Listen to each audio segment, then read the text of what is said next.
అల్లుడు అన్న కొడుకు మా ఆయన చచ్చిపోతే మొత్తం ఈయననే చేసిండు. మా వదిలే మా ఆయన చచ్చిపోయినప్పుడు వీళ్ళే నాకు సాయం చేసిరు. చిన్న కట్టెల డబ్బా ఉండే, చిన్న కట్టె దిబ్బ తీసి ఇదే డబ్బా మీద 3 బిడ్డలు పెళ్లి చేసిన. ఈయన కూర్చొని పాత చెప్పులు కుట్టుకొని మేడం. దాని తర్వాత బాబు జర పెద్దగా అయిండు. మమ్మీ చిన్న డబ్బా ఎందుకు, జర పెద్దగా వేసుకుందాం మమ్మీ, నీ గ్రూప్లో లోన్ వచ్చింది కదా, పెద్ద డబ్బా వేసుకుందాం మమ్మీ అని 6 నెలలు అయింది మేడం పెద్ద డబ్బా వేసి. ఎక్కువ రోజు అంటే ఇక్కడ 20 ఏండ్లకి వెళ్ళి నువ్వు 25 ఏండ్ల నుంచి ఇక్కడ చెప్పులు చిన్నది పెట్టుకోను. అందరికి అడగండి మేడం, మల్లాపురం అందరికి అడగండి. 25 ఏళ్ళు నేను ఈడ వచ్చి 25 ఏళ్ళు వదనే. అన్న కొడుకు, అన్న కూడా చచ్చిపోయిండ్రు, అన్న కూడా లేరు. ఇప్పుడు నేను ఉంటున్నా మేడం. కరెక్టే. మరి ఇది అంటే వాళ్ళ ఉద్దేశం ఏంటంటే మరి బస్ స్టాండ్ కదా, బస్ స్టాండ్ లో మీరు డబ్బా ఎట్లా పెట్టుకుంటారు అనే ఉద్దేశమా వాళ్ళది? ఏమో మేడం, నాకైతే అంత తెలియదు. చదువు రాదు, నాకు చదువు రాదు మేడం. నాకు ఫోన్ వస్తేనే మాట్లాడతా, పెద్ద ఫోన్ కూడా లేదు నా దగ్గర, చిన్న ఫోనే ఉంది మేడం. ఆ 25 ఏండ్ల నుంచి ఇక్కడ చెప్పులు కుడుతున్నావు కదమ్మా, 25 ఏండ్ల నుంచి ఎవ్వరు తీయమనలేదా? నాకేం అనలే మేడం. ఇది షాప్ పెద్దగా చేసుకున్నాకనే నాకు 6 నెలలు అయ్యి మేడం, ఎక్కువ లేదు. 5 నెలలు 6 నెలలు అంతే, ఎక్కువ లేదు మేడం. నిన్న ఏమొచ్చి ఎవరు వచ్చిర్రు, ఏం చెప్పిర్రు వచ్చి? అంటే ముందు డబ్బా తీయాలమ్మా అని అన్నారు. డబ్బా తీయాలని అంటే నేను ఏడే పెట్టుకోవాలి డబ్బా, ఇది తీయాలని అంటే మళ్ళీ నాకు 2-3 వేలు అవుతాయి, 4 వేలు అవుతాయి. జేసీబీ తీయాలి పెట్టాలని అంటే మేడం నేను ఏం చేయాలి అని తీయకపోతే నువ్వు ఎట్లా తీస్తావనంటే, సార్ మీకు దండం పెడతా, సార్ మీకు కాలు మొక్తానంటే కూడా వాళ్ళు వినలేరు. బాబుకు బాగా టెన్షన్ అయ్యింది. ఆ సార్ కాలు పట్టుకుంటే కూడా సార్ జరిగింది పక్కకు జరగానే బాబుకు జర టెన్షన్ ఎక్కువ. ఏం చేసిండు, మా నాయన చచ్చిపోయిండు, మేము ఎట్లా బతకాలి, మా అమ్మ నేను అని బాబు ఆడ నిలబడ్డా, నేను నీళ్ళ నిలబడ్డా.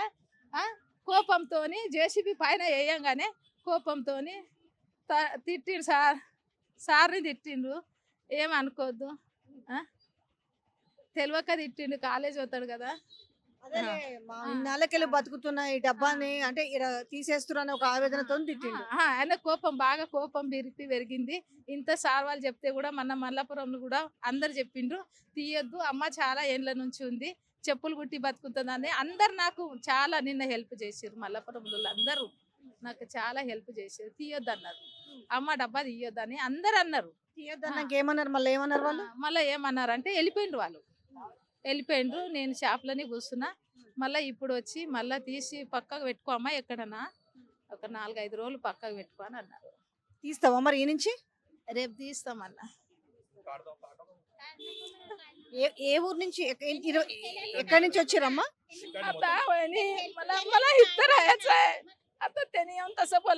ఇప్పుడు మీకు ఇది కాకుండా ఈ పని కాకుండా ఇంకేముంది, ఉపాధి ఏముంది? ఏం లేదు మేడం, ఏం లేదు. నేను చెప్పులు ఏ దావత్ పోయినా అదే బట్టల మీద నేను చెప్పులు కుడతా, అదే బట్టల మీద నేను షాప్ పోతా మేడం. నాకేది అదే ఏం లేదు. మస్తు ఆగదు మేడం, మా ఆయన మస్తు బాధ పెట్టిండు. ఏమేం లేదు మేడం, అప్పుడు చిన్న రోడ్డు, ఈడ మొత్తం చిన్న రోడ్డు.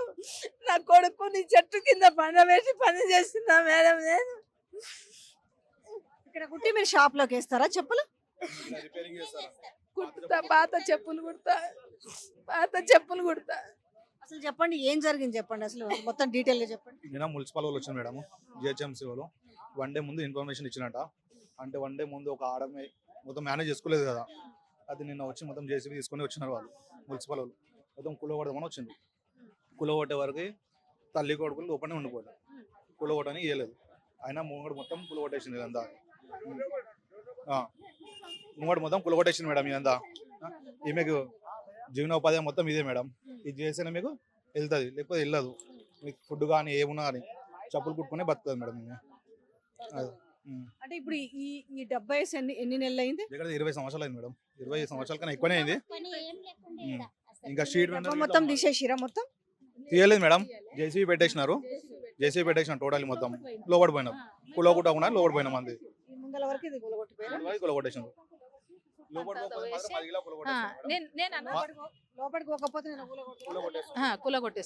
దొబ్బుతుండే కాదు మరి న్యాయంగా అయితే మరి అది సరే ఓకే, నీ పరంగా చూసుకుంటేనేమో అక్కడ చెప్పుల షాప్ ఉండాలి, నువ్వు దాని మీదనే బతికినావు. కానీ మరి చూస్తేనేమో మరి ఇది గవర్నమెంట్ జాగా మరి నువ్వు ఇట్లా షాప్ పెట్టుకున్నావు అనేసేమో వాళ్ళు మాట్లాడుతుండే. ఎటువైపు న్యాయం చెప్పాలి మరి? ఆ? న్యాయం ఎట్లా అంటున్నా మేడం నా బతుకు మీకు తెలుసు. నేను ఎట్లా బతకాలి ఇప్పుడు మీకే తెలుసు కదా. నేను ఎట్లా బతకాలి ఇప్పుడు? నేను వేరే పని చేయలేను. షుగర్ ఉంది, థైరాయిడ్ ఉంది, బీపీ ఉంది, హర్షమాలాలు ఉన్నాయి, ఇన్ని రోగాలు ఉన్నాయి మేడం. నేను వేరే పని చేయలేను. మీ మీ మీ భర్త చనిపోయి ఎన్ని సంవత్సరాలు అయింది? అదిగాను మస్తు బాధ పెట్టింది మేడం. మా ఆయన కూడా తినే అన్నం తిననియాలే.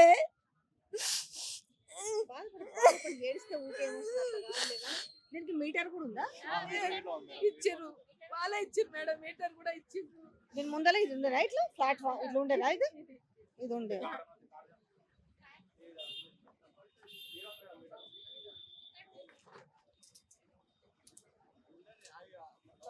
మీటర్ గవర్నమెంట్ ఇచ్చింది కదా, బిల్లు కడతావు నెల నెలకు.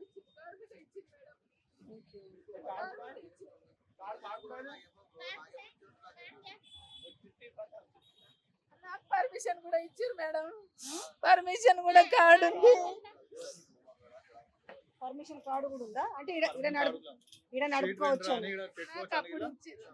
సో ఇది స్ట్రీట్ వెండర్ అని ఇక్కడ నడుపుకోవచ్చు అనే కార్డు ఇది. నాకు అప్పుడు ఇచ్చిర్రు.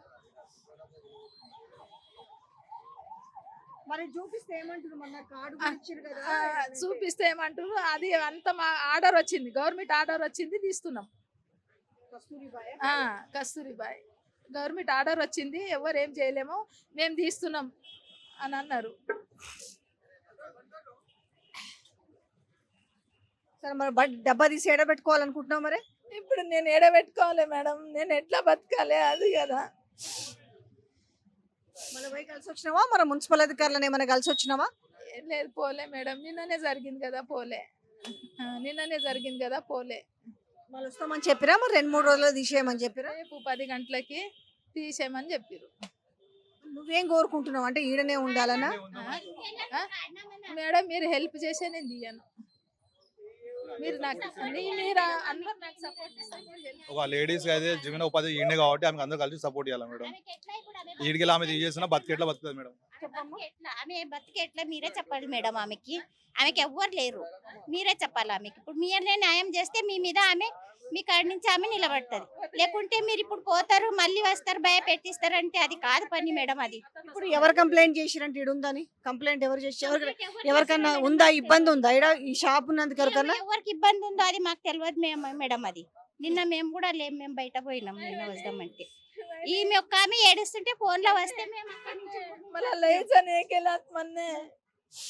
ఇక్కడ ఉన్నోళ్ళే చేస్తారు మేడం, ఎవరికైనా చెప్తాం చెప్పండి. అంటే ఇప్పుడు ఈ షాప్ వల్ల ఏమన్నా ఇబ్బంది అంటే ఈ షాప్ వల్ల ఎవరికైనా ఇబ్బంది ఉందంటారా? ఏం ఇబ్బంది ఉందో ఈమె గురించి ఎవరికి ఎవరు ఏం ఇబ్బంది లేదు మేడం. నాకు ఇప్పుడు దాకా ఎవరు ఏం అనలే. అసలు మన లగ్తే పోయి ఎవరు ఏం అనలే. ఇప్పుడు దాకా నాకు షాప్ తీయమని ఈ నుంచి ఎవరు ఏమనలే. డైరెక్ట్ వాళ్ళే వచ్చి నన్ను ఇది చేసిరు మేడం.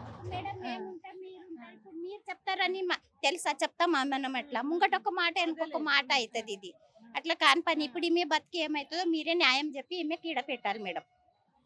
మళ్ళా ఇప్పుడు మీరు ఇప్పుడు తీసుకుంటూ వెళ్ళిపోతున్నారు, మళ్ళీ వచ్చి ఆమె టార్చర్ పెడుతున్నారు. ఎట్లా మేడం చెప్పు? ఇప్పుడు మీరే ఆమె బతికి ఎట్లా చెప్పండి? ఇప్పుడు ఆమెకి ఎవ్వరు లేరు, ముగ్గురు ఆడపిల్లలు, ఒక పెద్ద అమ్మాయి చచ్చిపోయింది. ఇప్పుడు ఇద్దరు ఉన్నారు ఆడపిల్లలు, ఇద్దరు ఆడపిల్లలు, ఒక్క బాబు ఉన్నారు. ఒక పాప ఉంది. చెప్పండి ఇప్పుడు ఆమె పరిస్థితి ఏదో. సో ఇది మల్లాపూర్లో నోమా ఫంక్షన్ హాల్ ఎదురుగా ఉన్న ఒక చిన్న చెప్పులు కొట్టుకునే షాపు. సో నిన్నంతా ఆల్మోస్ట్ మీడియాలో చూసిరు. ఈ షాప్ కూలగొడుతుంటే వాళ్ళు ఎవరైతే ఇప్పుడు కళ్ళనీళ్ళు పెడుతుందో తన కొడుకు తను కలిసి ఇది కూలగొట్టద్దంటూ అడ్డుకున్నారు. సో దీన్ని ఏదైతే బేస్మెంట్ ఉందో ఇక్కడ ఉంది కదా, ఈ ఫుట్పాత్ మాత్రం కూలగొట్టి వెళ్ళారు. సో మళ్ళీ వచ్చి కూడా వాళ్ళు చెప్పడం ఏంటంటే మీరు ఇక్కడ నుంచి దీన్ని తీసేసి అనేసి మున్సిపల్ వాళ్ళు వచ్చేసి వీళ్ళకు ఒక ఇన్ఫర్మేషన్ పాస్ చేసి ఇచ్చారు. అయితే ఇక్కడ ఏంటంటే ఈమెకి ఇక్కడ స్ట్రీట్ వెండర్గా ఒక గుర్తింపు కార్డు కూడా ఇచ్చారు GHMC నుంచి. ఇది చూడొచ్చు. సో ఈమె గత 25 సంవత్సరాల నుంచి ఇక్కడే ఈ చెప్పుల షాప్ని, కాకపోతే ఇది 6 నెలల క్రితం మాత్రం ఈ చిన్న షెల్టర్ ఏర్పాటు చేసుకున్నారు రేకులతోటి. సో అంతకుముందు మాత్రం గత 25 సంవత్సరాల నుంచి ఒక చిన్న టిక్కీ లాగా పెట్టుకొని తన చెప్పులు గుర్తుండేదట. తనకు అదే జీవనోపాధి. 3 ఆడపిల్లలు, ఒక కొడుకున్నాడు. ఆ కొడుకు ఇప్పుడు చదువుకుంటున్నాడు, ఇంటర్మీడియట్ ఏమో. సో తనకి ఇది లేకపోతే తన పరిస్థితి లేదంటారు. అయితే తనకు చూడొచ్చు ఇక్కడ నుంచి ఆమెకి మీటర్ కూడా ఇచ్చారు. ఇక్కడ సో ఇగో ఈ మీటర్ కూడా ఇచ్చారు. సో స్ట్రీట్ వెండర్ అనే ఆమెకు కార్డ్ ఇచ్చారు, ఆమెకి కరెంట్ నుంచి ఆమెకు మీటర్ ఇచ్చారు. సో అన్నీ ఉన్నాయి. కాకపోతే నిజంగా ఎవరికి ఏమి ఇబ్బంది లేకుండానే ఉంది. కాకపోతే మనం ఒక ఆస్పెక్ట్లో చూస్తే ఇది పబ్లిక్ ప్రాపర్టీ కదా అనే దాని మీద ఉండొచ్చు. సో ఇక్కడ బస్ స్టాప్ ఉంది, బస్ స్టాప్ పక్కన ఈ షాప్ ఉంది. ఇటువైపు అన్నీ కూడా ఇవన్నీ ఆటోలు పెట్టుకుంటున్నారు. బట్ మరి ఎందుకు ఇబ్బంది కలిగించిరని వాళ్ళు ఫీల్ అయ్యారో అర్థం కావట్లే. కానీ ఆమె గత అంటే ఈ రోజు కాదు, ఏదో నిన్న మొన్న ఆమె ఇక్కడ ఏర్పాటు చేసుకుందంటే నిజంగానే అది అభ్యంతరకరము. ఎందుకంటే ఇది బస్ స్టాప్ పక్కనే ఉంది, అభ్యంతరకరం అని చెప్పొచ్చు. కానీ గత 25 సంవత్సరాల నుంచి ఆమె ఒక ఒంటరి మహిళ. ఒక విధంగా చెప్పాలంటే ఆమెకు అది తప్ప ఇంకో జీవనోపాధి లేదు. కొన్ని కూడా మనము మానవత్వం అనే యాంగిల్లో చూడొచ్చు. కొన్ని మనం ఏమి కూడా కొన్ని ఆ సిస్టమేటిక్ రూల్స్ కొన్ని అప్లికబుల్ చేయలేము. అంటే ప్రభుత్వాలు ఉన్నదే 2013లో ఉమ్మడి ఆంధ్రప్రదేశ్గా ఉన్నప్పుడే 511 ఒక జీవో వచ్చింది, 511 జీవో. ఏంటి ఆ జీవో సారాంశం అంటే, ఎవరైతే నిరాశ్రయులై ఉంటారో, రోడ్ల మీద ఉంటారో, షెల్టర్ ఉండదో, సో వాళ్ళందరికీ కూడా కూడు గూడు నీడు వసతి అన్ని కల్పించాలని ఆ జీవోలో పర్టికులర్గా ఉంది. కాకపోతే ఈరోజు మాట్లాడొచ్చు మన రాష్ట్రం విడిపోయింది కాబట్టి ఆ జీవో ఉందా అనేసి. రాష్ట్రం విడిపోయినప్పటికీ కూడా ఆ జీవో సారాంశము గవర్నమెంట్ యొక్క బాధ్యతలు గుర్తు చేస్తుంది. కానీ ఈరోజు చూస్తుంటే ఏముందనంటే, వాళ్ళకు ఉపాధి కల్పించకపోగా, వాళ్ళకి షెల్టర్స్ ఇవ్వకపోగా, ఉన్నట్టుండగా వాళ్ళకు రోడ్ల మీద పడేస్తున్న వైనం మనం నిన్న హైడ్రా కూల్చివేతల విషయంలో చాలా మంది మిడిల్ క్లాసు, లో మిడిల్ క్లాస్ ఫ్యామిలీల సంగతి చూసినాం. ఓకే, బడా బడా బంగళాలు మనకు బడా బాబులే గుల కొడితే వాడు కట్టుకుంటారు, అది వేరే విషయం. కానీ ఇట్లాంటి వాళ్ళ పొట్ట కొట్టడం అంటే, మేము ఆడోళ్ళని లక్షాధికారులు చేస్తామని చెప్పిన మన ముఖ్యమంత్రి ఇవాళ పాపం ఆమె అంత కన్నీటి ఆవేదన గురి చేయాల్సిన అవసరం ఏంది? లేకపోతే ఆమెకు ఒక కౌన్సిలింగ్ చేయొచ్చు, లేదనంటే ఆమెకు వేరే దగ్గర ఒక ఉపాధి చూపించవచ్చు, ఇదే డబ్బాని వేరే చోట పెట్టించవచ్చు, ప్లేస్ కూడా చూపించవచ్చు. కానీ ఒక 25 సంవత్సరాల నుంచి ఉన్న ఒక ఉపాధిని పొట్టగొట్టడం అంటే మరి అది ఎంతవరకు సమంజసం? కొన్ని వాయిలేట్ చేయాల్సి ఉంటుంది. కొంతమంది మనం ఉన్నదే ప్రభుత్వం ఉన్నదే ప్రజల కోసం కాబట్టి కొన్ని వాయిలేట్ చేయాల్సి వస్తుంది. అన్నీ కూడా సిస్టమేటిక్ రూల్స్ పోవాలంటే ఇలా ఎన్ని బంగళాలు గులగొట్టాలి? ఇనార్బిట్ మాలే గులగొట్టాలి కదా. దుర్గం చెరువులో కొట్టిన ఇనార్బిట్ మాల్ అవుతుంది, ఐలాబ్స్ అయితేంది, లేదంటే మనకున్న ఈరోజు ఎన్టీఆర్ మార్గు నుంచి మొదలు పెడితే హైదరాబాద్లో 1,00,000 అక్రమ కట్టడాలు ఉన్నాయి. మరి ఇవన్నీ కూలగొట్టే దమ్ము ఉందా అనే ఒక మాట ఈరోజు ప్రజల్లో నుంచి పెద్ద ఎత్తున వస్తుంది. ఇంత చిన్న దాని వ్యాపారం కూడా అన్నాం, ఒక చిన్న జీవనోపాధిని సో దాన్ని కూడా చెడగొట్టడానికి ప్రయత్నిస్తున్నారు అని అంటే ఒకసారి ప్రభుత్వం కూడా ఆలోచించుకోవాలి, మున్సిపల్ అధికారులు కూడా ఆలోచించాలి. ఆమె పాపం ఒంటరి మహిళ, ఏదో ఆ జీవనం పోషించుకుంటూ ఆ చెప్పులు కుడుతూ ఆమె 3 పిల్లల పెళ్ళిళ్ళు చేసింది. ఆ పిల్లని ఇంటర్మీడియట్ చదివించుకుంటుంది. నిన్న జేసీబీతో కూలగొడతామని చెప్పినప్పుడు వాళ్ళిద్దరు తల్లి కొడుకు దానికి అడ్డం పట్టారు. సరే, కొడుకు ఆవేదనలో కూడా ఏదో మాట్లాడింది మమ్మల్ని అని క్షమాపణ కూడా ఆ తల్లి కోరుతుంది. ఒకసారి ఆలోచించండి, ఈ డబ్బా ఇక్కడి నుంచి తీసివేయాలనుకునేటప్పుడు పోనీ మీరు నిజంగానే తప్పదు తీసివేయాలనుకుంటే ఆమెకి ఏంటి అసలు? దానికి ఆల్టర్నేటివ్గా ఒకటైతే సిచ్యువేషన్ మనం ఒకటి క్రియేట్ చేయాలి. ఎక్కడ ఆమెకు సేమ్ వల్ల ఆమె ఉపాధి దెబ్బతినకుండా ఆమెకు మరో గ్రౌండ్ చూపించాల్సిన అవసరం ఎంతైనా ఉంది. అన్నీ కూడా నేను మళ్ళీ అగైన్ రిపీట్ చేస్తున్నాను, ఏవి కూడా రూల్స్ అండ్ రెగ్యులేషన్స్ అంటే ప్రతిదానికి ఈరోజు రేవంత్ రెడ్డి అన్నకు లేని ఇంటికేమో సెక్యూరిటీ ఉంటుంది, ఇంటికి మాత్రం హైకోర్టు నుంచి తెచ్చుకుంటారు, ఇట్లాంటి వాళ్ళు పోలేరనే కదా. రోజు నిన్న ఆమె ప్రాపర్టీని కూడా ధ్వంసం చేసే అర్హత ఎవరికీ లేదు, రైట్స్ ఎవరికీ లేదు. ప్రభుత్వానికి కూడా కొన్ని రూల్స్ అండ్ రెగ్యులేషన్స్తోనే ప్రభుత్వం నడుస్తుంది. నిజంగానే వాళ్ళ కనీసంగా అవి సర్దుకునే అవకాశం ఇవ్వకుండా ఆమె ఎక్కడ పెట్టుకుంటుంది అనేది కనీసం వచ్చి అధికారులు మాట్లాడకుండా మనం ఎంతో చెప్తున్నాం. ఈరోజు మహిళల్ని గౌరవిస్తాం, మహిళల కోసం ఫ్రీ బస్ ఇచ్చాము, మహిళల్ని లక్షాధికారులు చేస్తామని చెప్తున్నాం. ఇదేనా సీతక్క? ఒక్కసారి కూడా ఈరోజు మస్తు మాట్లాడినావు కదా సీతక్క అంటే అందరికి గుర్తుంది కదా, ఇలా నువ్వు ఒక మంత్రిగా ఉన్నావు కదా, ఒక్కసారి ఈ మహిళల సమస్యలు కూడా చూడండి. ప్రతిదానికి ఒక సమస్య ఉందనుకుందాం, ఈ సమస్యకు పరిష్కారం కూడా ఉంటుంది. ఏదైనా కూడా మానవత్వంతో ఆలోచించాలి, స్థానికులు కూడా సపోర్ట్ చేయాలి. అంటే ఈరోజు ఆమె మీద కుట్టుకుంటుంది. ఆమె 6 నెలల క్రితం ఈ షెల్టర్ ఏర్పాటు చేసుకున్నట్ట రేకులు, ఇది జస్ట్ అంతకుముందు ఏముండేమో ఏదో కట్టెలతో చిన్నది ఏర్పాటు చేసుకుని ఆమె ఇక్కడ చెప్పులు కుడుతుండేనట. కొంచెం వర్షానికి కావచ్చు, గాలి ఎండకు కావచ్చు, ఆమె ఒక షెల్టర్ చిన్నది ఎంత ఉందో ఒకసారి చూడొచ్చు. అమ్మ నువ్వు బాధపడకమ్మా, అంత అర్థమైందమ్మా, ఒకటి అర్థమైతుంది మీరు చెప్తున్న బాధ. అవునవును కరెక్టే, అంతా ఏం. సో ఇది ఇక్కడ ఈ షాప్ ముందర ఇది కూలగొట్టేసి వాళ్ళు జేసీబీ ఎప్పుడైతే దాని మీదకి ఎత్తగానే వాళ్ళు అడ్డం పడ్డారు. సో అక్కడి నుంచి మున్సిపల్ వాళ్ళు వెళ్ళిపోయారు. కానీ మళ్ళీ ఇప్పుడు వచ్చి కూడా వాళ్ళు చెప్తున్నారు మీరు ఇక్కడ నుంచి డబ్బాని ఎక్కడికైనా లిఫ్ట్ చేయండి అని. బట్ ఆమె మాత్రం నాకు 25 సంవత్సరాల నుంచి ఇదేనమ్మా, నాకు ఇంకోటి లేదు, జీవనోపాధి లేదు, నేను ఒక ఒంటరి మహిళనని ఆమె ఆవేదన వ్యక్తం చేస్తుంది. సో కాబట్టి మీరు మానవత్వంతో ఆలోచించండి. కంపల్సరిగా ఆమెకి మీరు ఏ రకమైన ఉపాధి చూపిస్తారు, ఏ రకంగా మీరు ఆమెకు రక్షణ కల్పిస్తారు అనేది ఆలోచించండి. డెఫినెట్ గా రక్షణ కల్పించాల్సిన బాధ్యత ప్రభుత్వం మీద ఉంది. సీతక్క, కొండా సురేఖక్క, మీరు కూడా మానవత్వంతో ఆలోచించండి. ప్రతి సమస్య మీ వరకు రీచ్ అవుతుంది. రీచ్ అవ్వదన్న సమస్య లేదు. కాబట్టి మీరు ఖచ్చితంగా మానవత్వంతో ఆలోచించాలి. ఆలోచించి మీరు సరైన నిర్ణయం తీసుకోవాలి. ఈ మహిళకు బరాబర్ న్యాయం చేయాలి.